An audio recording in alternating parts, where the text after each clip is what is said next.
Mommy, I'm 57 years old and I still have nightmares, and if my mother was around, I'd be saying, hey, Mommy, I've had a nightmare. Can you come and comfort me? Okay? How many people get scared just because they drive a car? And there's a lot of scaredness out there, ain't there? Mm-hmm. All right. It's pretty normal to go through all this experiences of being scared. It's teaching us some stuff, all right? But sometimes we're so scared, we lose to give it up to God. We say, or we go through worries that we're scared of. Fear can come in so many different ways. Fear can come in scaredness, like a scared movie, or like I'm frightened. Fear, also worry is a form of being fear. If you dissect it apart, what is worry? It's still a fear. Okay? All right? So if you can think of it that way, a fear has many different levels. Just like spiritualism, we have different levels. Just like you have different levels. The chakras in your bodies, the auras. And by the way, your first fear is your first level of your aura is your root. And that's true. And you know why we have to go to scary movies? Because your root chakra has to be stimulated several times. And when you shoot root chakra, that's true. So that's why you go to these scary movies to vibrate it. It's important to have all these things in progress to go where they need to be at. It's important to live in fear. You'll say, Reverend Benny, no way. But it's true. Your root chakra is a part of your kundalini, it's a part of your life force that's also in your first level of a chakra. You have to have it stimulated, believe it or not, to understand lessons in life that you need to learn.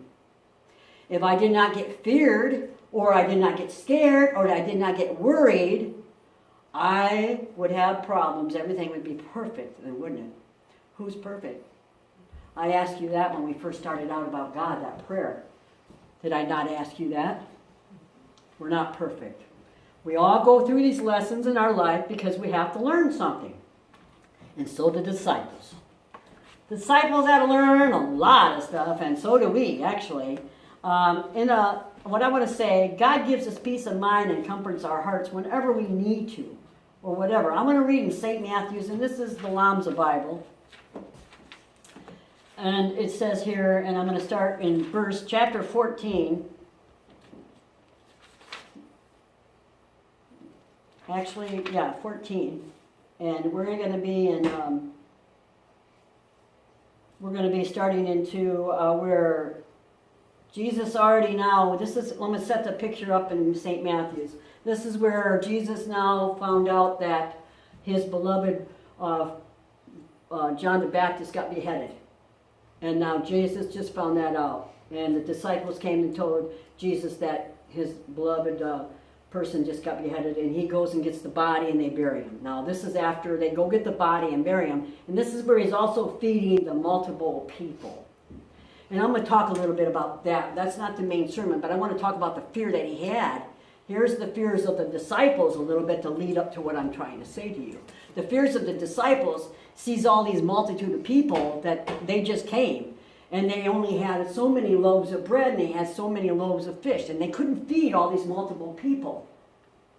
And you imagine how they felt? What do you feel when you don't have enough dinner for everybody? Or you don't have enough food for somebody? Makes you want to sacrifice yourself, don't you? Well, I'll give first. That's your normal thing. But there's also that feeling that you have inside yourself. Well, the disciples they're human. And they're starting to feel that way too. Okay? So what Jesus says, hey, break this and we'll have enough. But that's a fear, what I'm talking about. And they're going, I don't believe it. Even though I've seen miracle after miracle, I still don't believe it. And Jesus says, really? Don't have fear. I need a little faith. Break the bread, throw it in the basket, and every time they put their hand in it, it'll be there.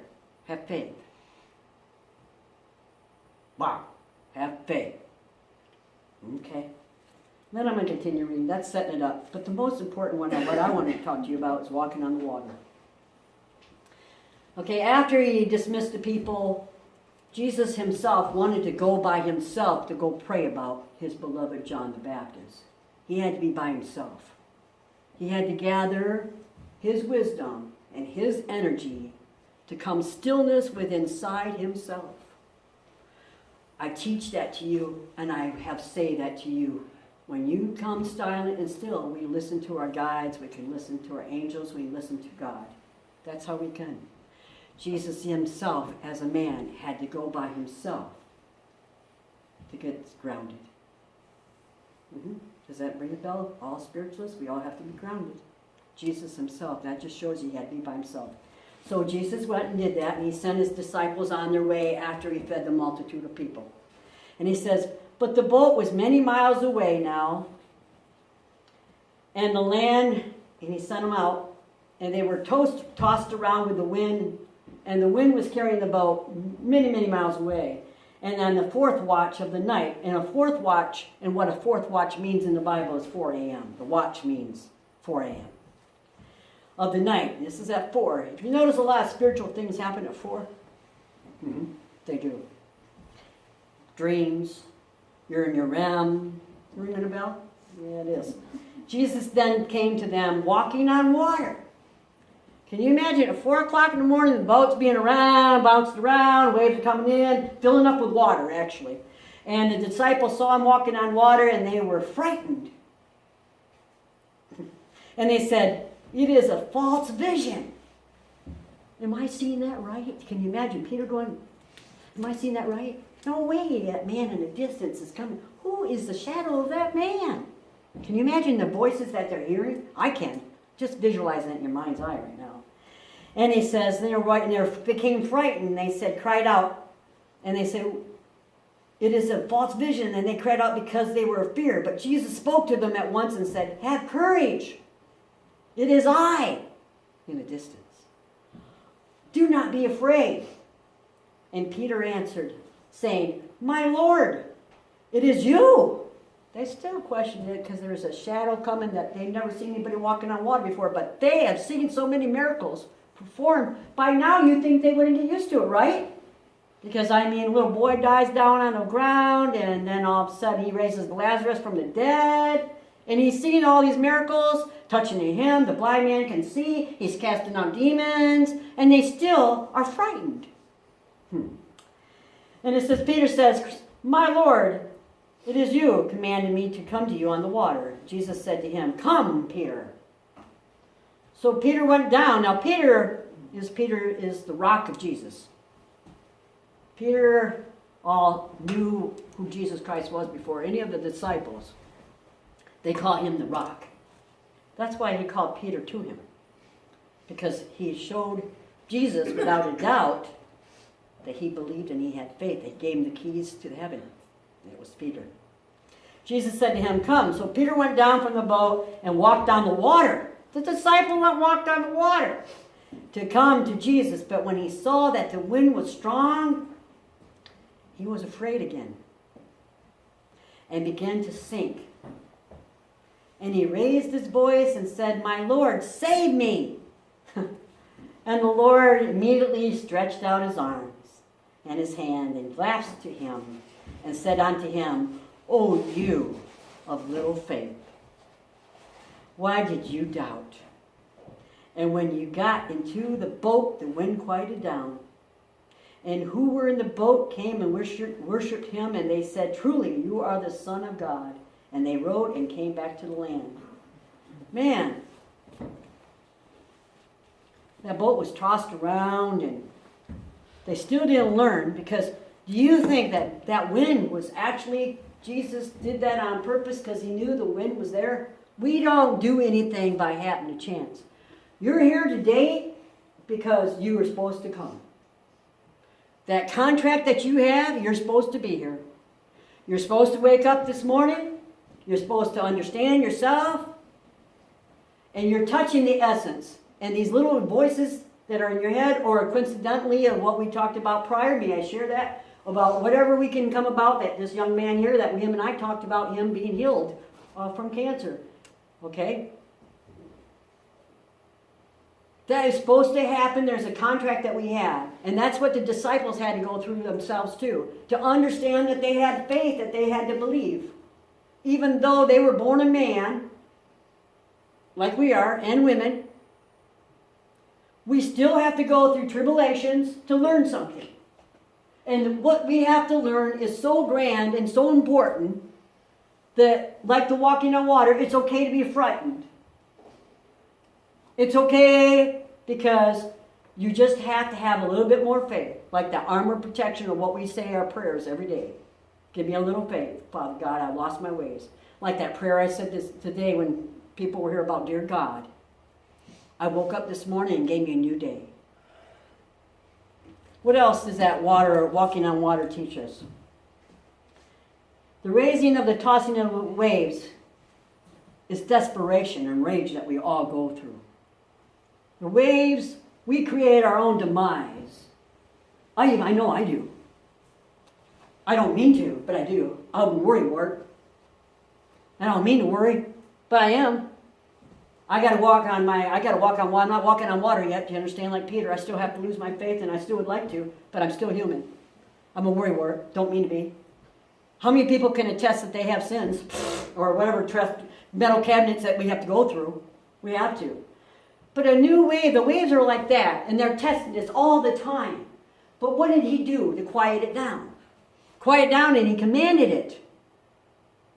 All we have to do is command ourselves. Be still. Figure it out. Quiet ourselves, and we are what we are. We can quiet our own body by letting go of it and having faith. Give it to God. Give it to somebody. Or just give it up. And you notice how I said that, just give it up? That's the best solution. If you can't figure it out, rule of thumb is, if you can't figure it out today, give it up. Put it on another, look on the calendar, put an X on the calendar, you'll say, I'll figure it out in another month. If it comes up, it's not that big a deal. And it also, so that's in rebuking of the sea, it's like peace, be still. Peace be within me. Then, you notice the decree, the wind ceased. Well, we can do that ourselves too in our own minds, but we also can do that in our everyday life, what we don't want that is coming to us in our everyday lives. Let's say we're having bad dreams. Or we're having some difficulties of financial blessings. Maybe we can take that faith that we have in ourselves, like he rebuked the seas. We can say, stop. I don't claim no prosperity. I claim prosperity. Stop. I do not say that I won't get anybody in my church. I will get people in my church. Stop. I'm rebuking whatever negatives coming to me and putting the positive light there, what I want. That's like rebuking it and claiming it and taking it in. How many people had the secret class? You know that also what we put out, we ask and we receive. Jesus does that. He was showing you in that boat. Stop, be still. He ordered it and it came about. We can do that ourselves. And he says, 1 through 14 in Corinthians, what I do, you can do even grander.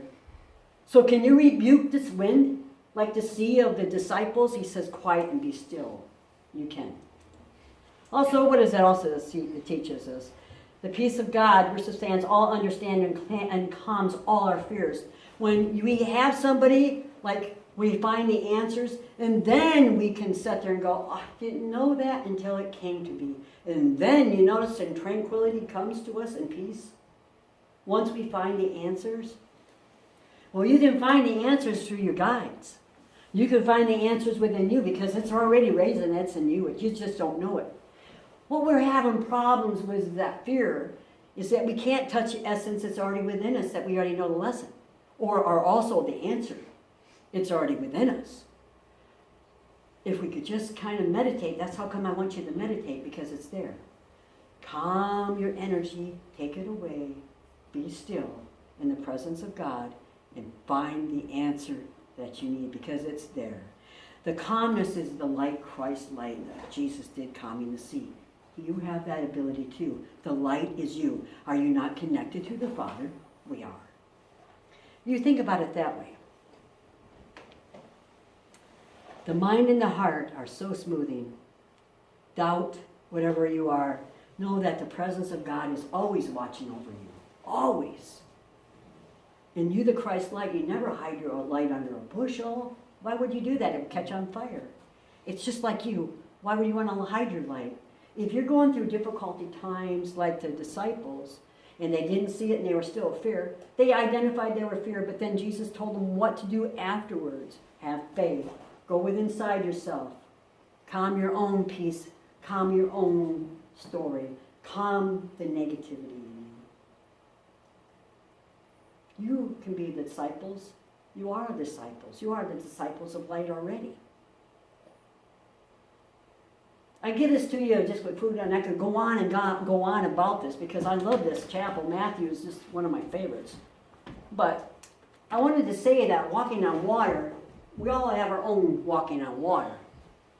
Can we? Can we not? There's something that we can good at, and then there's something that we're not. But yet, when Peter doubted with the wind, it came about to him. That's when he started doubting again. He had that for a minute. He grabbed that essence. He grabbed the essence because he was walking in the white light of Christ. He was walking what he was supposed to be doing on his purpose. The wind is not the purpose. The wind is the obstacles around you that you can't get on your purpose. When Peter seen the wind, that's when he decided, I sunk down. And Jesus says, oh, little faith. His own demise, his own eyes seen the wind or just heard it. What is wind? He didn't really see it because what is wind? You can't see it, can you? What do you feel with wind? You feel it just on your face. It's an energy. It's a source. It's energy. So what you want to do is, even though that energy is coming to you, like the negative thoughts, rebuke them. Send them back. I do not want to go with that negative thought pattern. This chapel will be full. This chapel has light. I am the light of Christ. That's okay, God, that my boat is tipping around, but you gave me a brand new day tomorrow that I can sail out in that boat and be like the disciple and walk on like Peter and walk on that water without doubt. I'll just take one day at a time. Thank you. Each day I can take that boat out. Each day it'll get better at that sea. And eventually, we all can be like Peter. We all can walk on water. You can. And that's what he's trying to tell you. We can do anything we want to do. It's totally up to you. I can tell you what now he gave us. He gave us angels, and he gave us guides, and he gave us his light. The guides are important to us because we can ask, and we shall receive. Ask. We have healing angels. We have everything that we can. We have friends. We have family members. I know that I was a kid. He gave me my mom or my dad and say, hey, I'm having problems with my math problems, and I know you're a better math person than I am. See, he never leaves us alone, even with the parents. He never leaves us alone with the guides either. We have them. That's just for food for thought in St. Matthew, and I hope that you enjoyed that. But this is, I want you to understand that you too are the light bearers of Christ, and good luck to you on that boat and your journey. You have something to say? They still